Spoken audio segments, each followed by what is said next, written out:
Now that we have completed the body, and when we removed it, we did the bind off with the gather removal, which made it look almost like a little hat.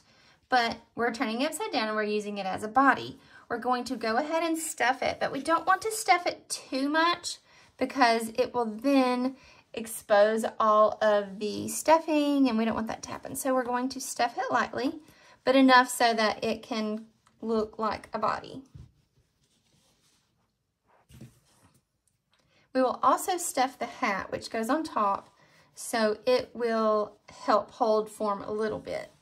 But what we're going to do is make sure that this is in the bottom center, that it didn't get, you know, stretched out too much. But we're going to take our yarn needle, find out where the beginning is here, and around that top section, we're going to do a running stitch.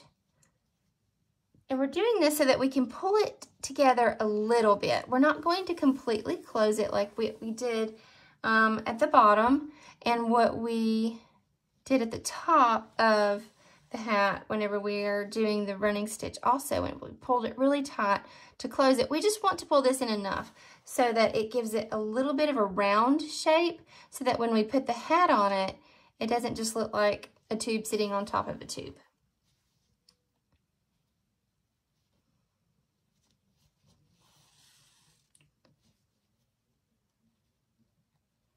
So we're just gathering it. Okay, so it's all the way around. And what we're going to do is just pull it until it's about like that. See how it pulls it up and gives it a little bit of an edge? We're going to do that, and then we're going to tie it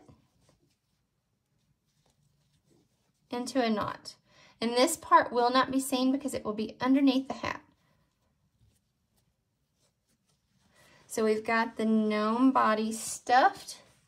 We're going to take and just trim the ends and leave a little bit of a length. And we're just going to stuff them inside the body to hide them. So now that we've completed the gnome body, let's add the hat.